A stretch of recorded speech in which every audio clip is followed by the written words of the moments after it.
of Khandaq, Battle of the Trench, also known as the Battle of Ahzab, which happened to take place in the 5th year after the Hijrah, in the month of Shawwal, and some say also in the month of Dhul Qa'dah, because it was one of the longest battles fought by the Muslims at the time. But already 5 years into the Muslims establishing themselves in Medina, 5 to 6 years after them moving out of the city of Mecca, they have already fought in 3 major battles.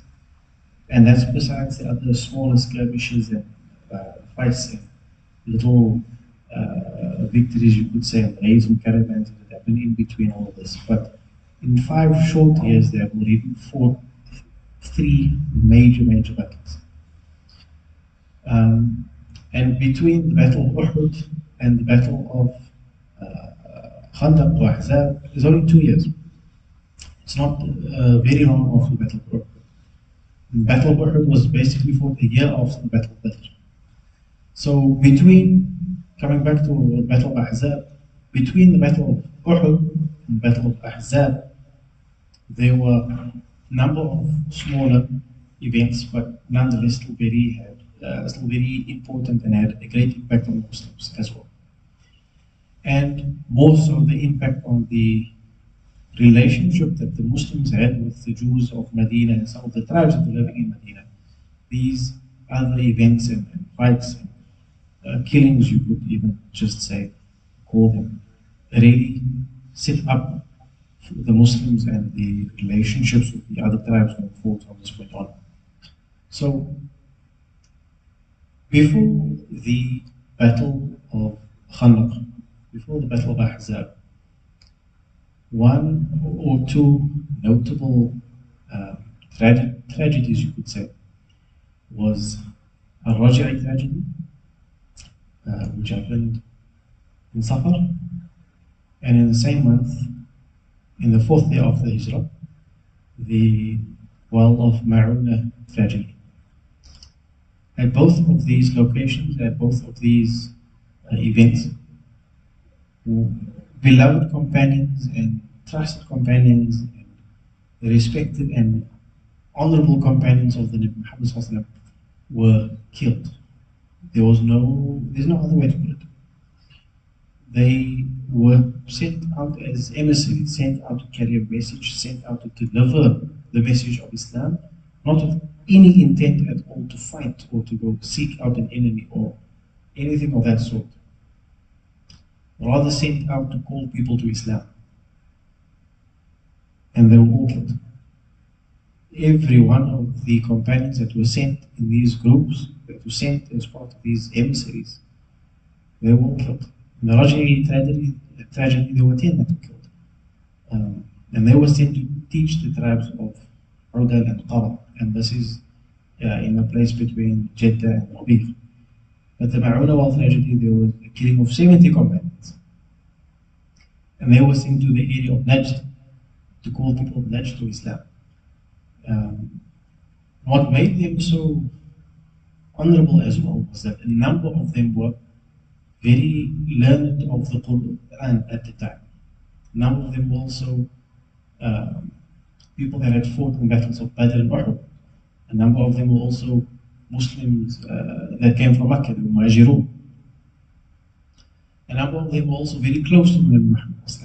So it wasn't just some newbie companions that showed up and were sent. They were trusted by the Nabi Muhammad to deliver the message of Islam in the way that it should be. So the Muslims lost a great deal of great Sahaba at the time. And not only that, apart from losing men on the outside, apart from losing people who could have been great pillars for the communities, they were also under attack by those that agreed to the covenant of Medina. One such tribe was Banu Nadir.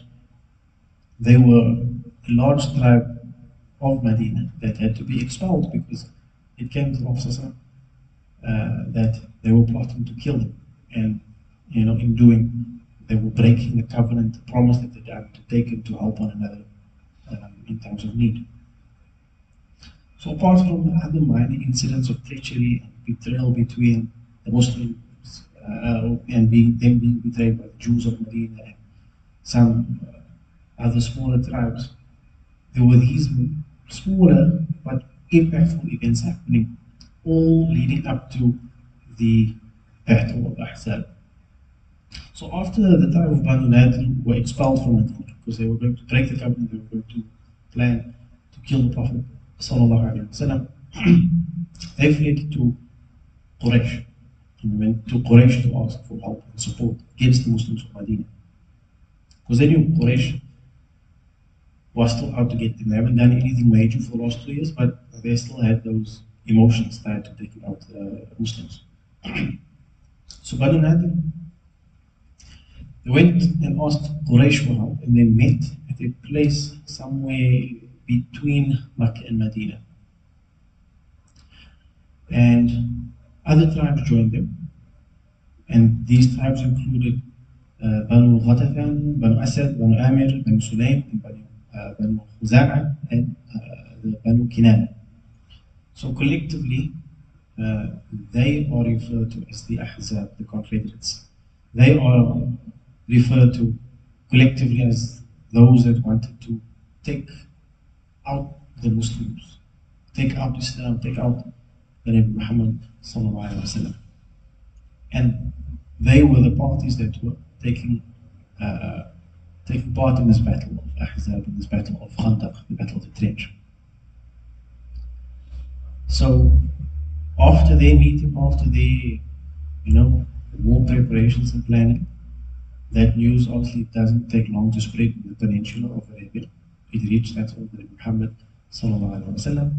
And as we know, the Sahaba, they were thinking about how they could defend the city of Medina, because it's no longer just 1 or 2 tribes, maybe even 3 tribes that they have to fight against. It's now a whole bunch of very big tribes in and surrounding the city of Medina that's coming together to attack Medina. And with a number that large, they could easily be, overridden. And then, as we know, Salman al-Farsi, a Persian who accepted Islam, he suggested the idea that they dig a trench.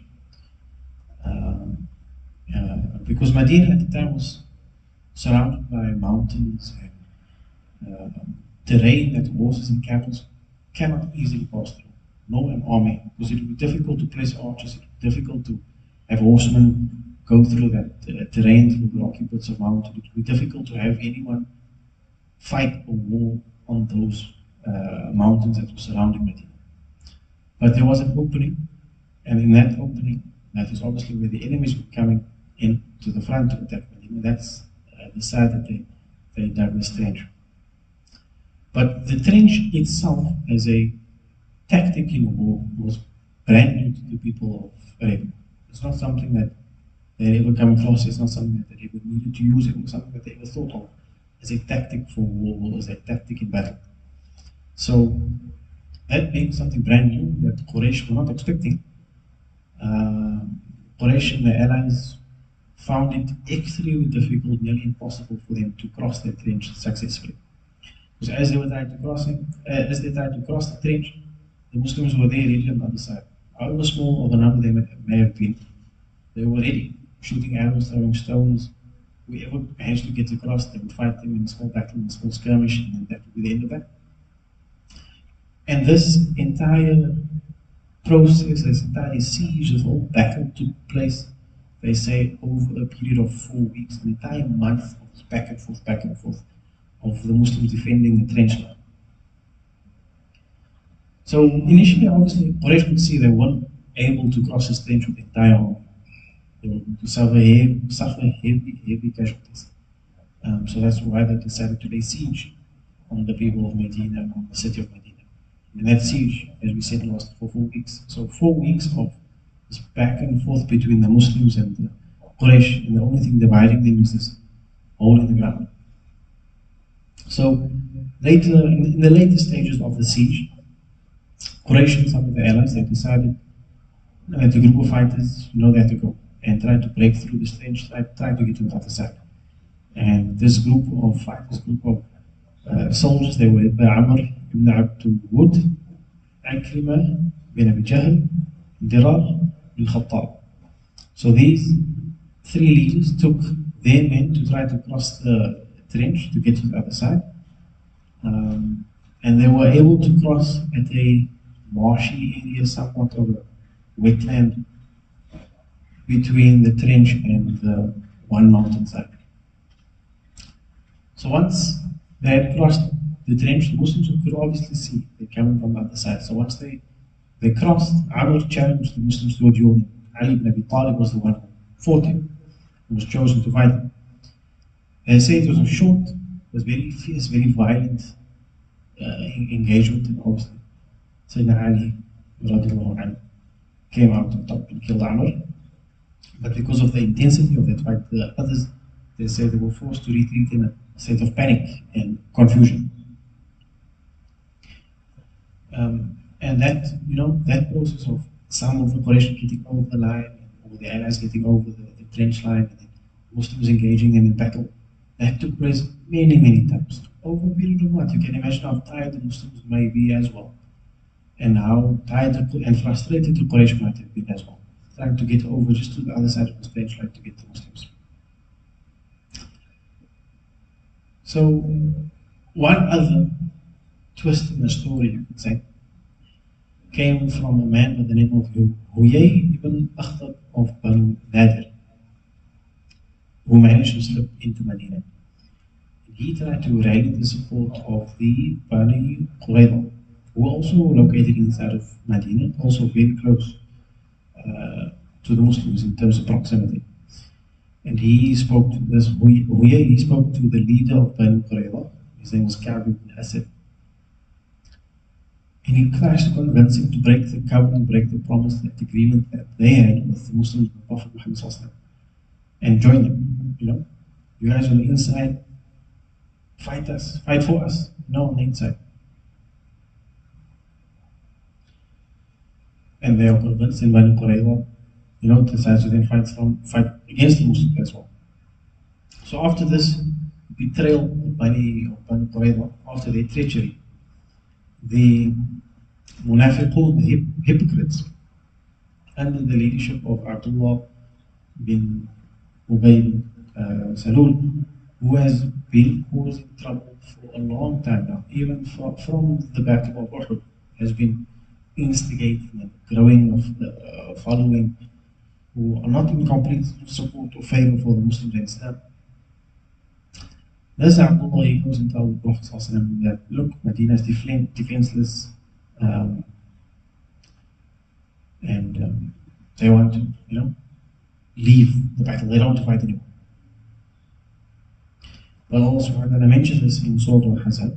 Allah subhanahu wa ta'ala said, وَإِذْ يَقُولُ الْمُنَافِقُونَ, and when the hypocrites, وَالَّذِينَ فِي قُلُوبِهِمْ مَرَضٌ, when the hypocrites and those who have this sickness in the heart say, مَا وَعَدَنَا اللَّهُ وَرَسُولُهُ إِلَّا غُرُورًا, Allah and His Messenger promised us nothing but no illusion and falsehood. They didn't give us anything of what they promised.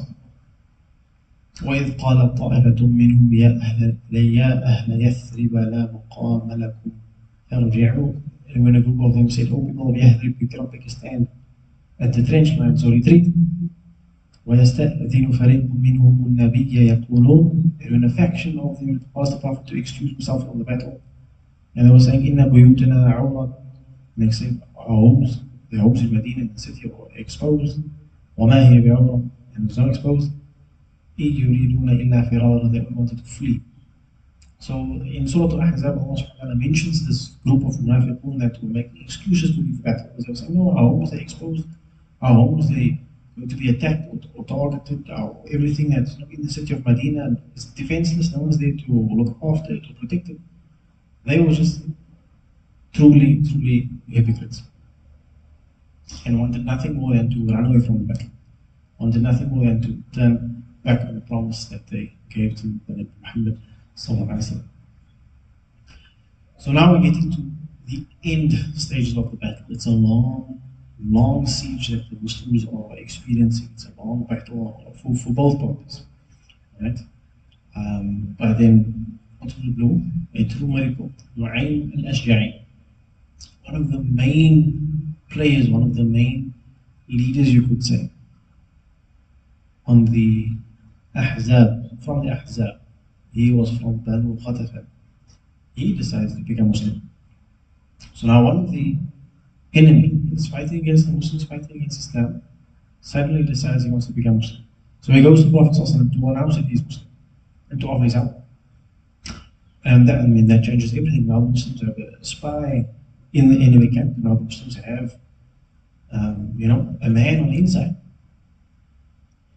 So Nu'aym al-Ashja'i, he offers his help and assistance to Muhammad sallallahu alaihi wasallam. But obviously this could have been some lie that he fabricated to get to be that inside man for the enemies of Islam to get into Medina. So the Prophet sallallahu alaihi wasallam tells him, okay, well, if you claim that you are now Muslim and you claim that you now want to help us, then what you can do is you can trick the non-Muslims, trick Quraysh, trick your tribesmen, trick everyone that's now fighting against us, fighting against Islam. And so Nu'aym accepts, and the way he then executed or helped was by getting Bani Qurayza and the Quraysh to distrust one another, showing this disagreement and this distrust between the enemy ranks. And not before long, they're all doubting one another, they're doubting the leaders, the Quraysh are having to fight the other leaders of the other tribes, saying, no, we can win this battle, and them saying, no, we can't win this battle, we've been here for almost a month, and look, no progress. The Muslims are still holding out, just as they did on the first day. The hope and morale was very low on the enemy side. And then in the end, as we all know, Allah subhanahu wa ta'ala mentions it also in Surah Al-Ahzab. Allah subhanahu wa ta'ala sent a strong wind. And not only was it a strong wind, so strong that it blew the tents away, but there was also extreme cold. So they were exposed to the harsh elements more than what would have been normal desert weather. And so not only are they losing shelter, not only is it ice cold, not only have they been fighting for a month, the conditions for them to continue the siege has become nearly impossible. And Allah subhanahu wa ta'ala references in Surah Al-Ahzab, Allah subhanahu wa ta'ala says, Ya ayyuhalladhina amanu, O you believe, uzkuru ni'matallahi alaykum, remember Allah's favor, Allah's blessing upon you, إِذْ جَاءَتْكُمْ جُنُودٌ, when a force came to you, when an army came to you, فَأَرْسَلْنَا عَلَيْهِمْ, so we sent upon them رِيحًا وَجُنُودًا لَمْ تَرَوْهَا, so we sent against them a wind, a powerful gust, and جُنُودًا لَمْ تَرَوْهَا, and another force as well that you did not see. وَكَانَ اللَّهُ بِمَا تَعْمَلُونَ بَصِيرًا, Allah is observant of what you do. And so Quraysh, the allies, they realized they will not be able to succeed. They're not going to win this battle. They're not going to have any sort of victory against the Muslims at all. And some of them realized that no, these Muslims, they are divinely protected. There's nothing that they can do. So one by one, they started to leave the battle. They started to leave the siege. First, it was the Banu Khatafan, who decided it's time to go, and then the rest of them followed one by one. Until the next morning, the Muslims, to their surprise, saw that all of the enemies, all of the Quraysh and the allies, they had left. Subhanallah.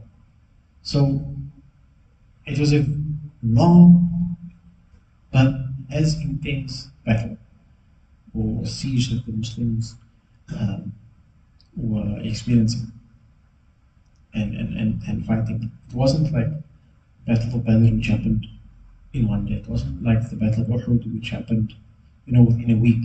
This was a sustained conflict between the Muslims and the Quraysh and the allies who were laying siege to the Muslims and the city of Medina. And so from that, we will move on to next week, the Treaty of Hudaybiyah. But the Battle of Ahzab, the Battle of Khandaq, the Battle of the Trench, marks really a pivotal point for the Quraysh at the time and the enemies of Islam. Because it was at that point that a lot of them realized, that most of them realized that, look, these Muslims, they are not just going to be a regular group of tribes coming together and forming an alliance.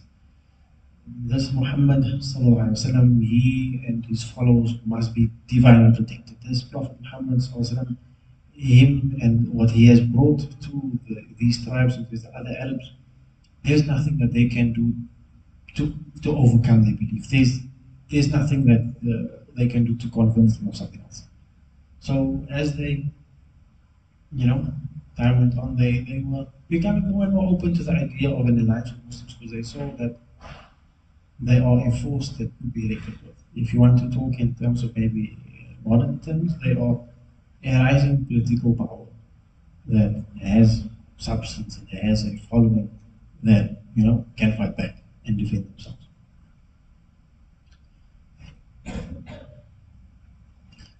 So the one point that we can definitely take away from the Battle of the Trench is that war tactics and whatever you can to do, obviously sticking with in the realm of morality and ethics, whatever you can do to win or to defend yourselves, that is most definitely up for discussion and always on the table, because the purpose that it serves is the preservation of Islam, of the preservation of the life of the Muslim. And this method of using a trench in this warfare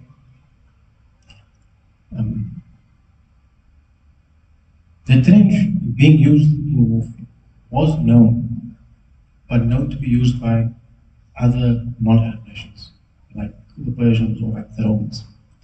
So this was the first time in the battle of, or in a battle in Arab Islamic history, where the digging of the trench was used in battle.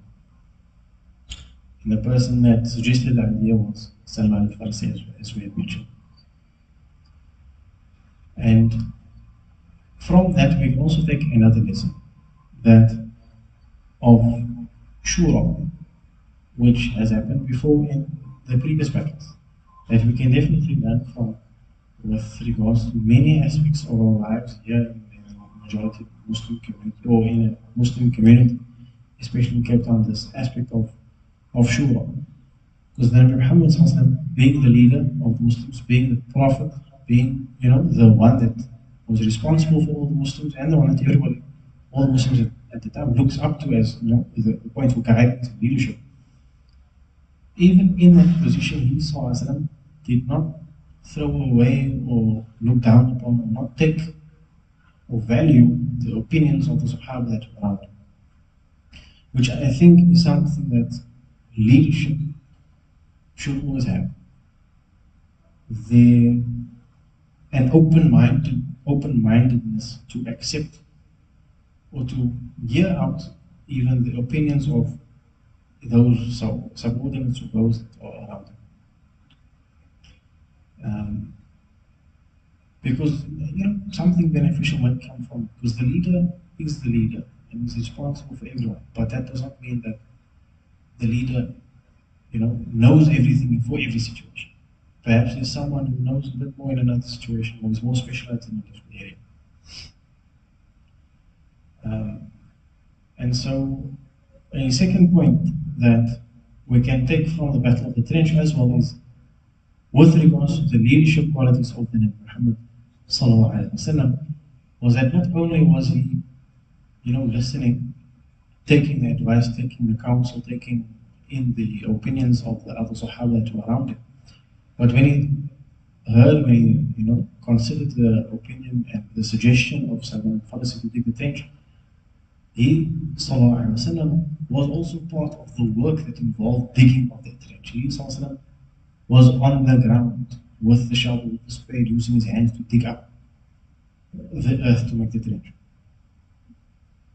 And that is a major lesson for us as well, that this very act or this very example points clearly to the equality established by an Islamic society, by Islam, by the Nabi Muhammad Sallallahu Alaihi Wasallam, by example. That it doesn't matter if you're on the top, if you're at the bottom, if you know less, everyone should still be treated with the same equality. And that justice and equality go hand in hand, and no one should have the upper hand, no one should be given more favor. Because this equality is, and of itself, is an Islamic value, is an Islamic principle, both for your inward and your outward actions. So the Prophet Muhammad Sallallahu didn't, say, okay, that's a brilliant idea, you guys go do that, and I'll watch you guys. Or there's a brilliant idea, go fetch me the spade and I can help you guys when I'm available. The Prophet Sallallahu did nothing like that. He stepped in, he was on the ground, he led by example, which I think is something that, as men as well, we can definitely consider that within our homes. And as men, part of this, our communities, we can definitely consider that that's something that we should be doing for our communities. And outside of that, as Muslims in this country, that's something we should be doing, setting an example to the non-Muslims. And as Muslims in this country, perhaps we should be doing it and setting examples of what we could do for other Muslims in other countries. So it starts, in some place small, in your home, in the masjid, and it spreads out and has a butterfly effect sort of impact on the rest of the Muslim world. But again, the Seerah of the Nabi Muhammad Sallallahu Alaihi Wasallam, that is where it all started. That is the example, that is the mold, that is where we should be looking first to learn from how to be and act and speak and carry ourselves as a Muslim. And as I have been saying over the past couple of weeks, that to learn about the Seerah and to read about the Seerah of the Nabi Muhammad Sallallahu Alaihi Wasallam is one thing. But to implement whatever you can and to derive whatever principle that you can apply in your life wherever you can is where the challenge comes in, is where the real benefit comes in. Because you can read about it, you can memorize it, that's all good and well. But if there is no real impact on yourself and on the people around you because of it, then what real benefit is there in you having memorized and you having read all those books and all those pages? So inshallah, as we continue with the Seerah of the Muhammad Sallallahu Alaihi Wasallam, and also looking at the Sahaba and pious predecessors that came after them, looking at the characters, looking at the examples, we should try whatever we can to implement in our lives. Because that's another thing that I think people sometimes feel, that okay, there's the Seerah of the Muhammad Sallallahu Alaihi Wasallam, and there's all these points and all these principles and all these values, I need to apply all of it at once. It's not going to work like that. You're going to tire yourself out, you're going to forget something, feel really bad because you missed one thing. You start small, you start implementing what you can, when you can, and where you can, as soon as you can. And then from there you build. If it's not taking one day for you to develop that habit, maybe it takes a week, maybe it takes a month, maybe it takes a year. But you start with something and you keep it consistent. As the Muhammad has mentioned, that the best and the most beloved of acts of Allah subhanahu wa ta'ala is not these great big shows of compassion and mercy and prayer and worship. It's those small, consistent actions. So if we can consistently implement and apply small things of the Seerah of Muhammad, then by the end of a year, by the end of 10 years, it will be a great deal. And the impact that it can have on the people around us will be even greater. So again, alhamdulillah, shukran for coming tonight. And next week we'll be looking at the Treaty of Hudaybiyah, which is a very, very interesting event as well that happened in the life of the Nabi Muhammad sallallahu alaihi wasallam. And I look forward to seeing everyone next week, inshallah. وآخر دعوانا أن الحمد لله رب العالمين.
Yeah.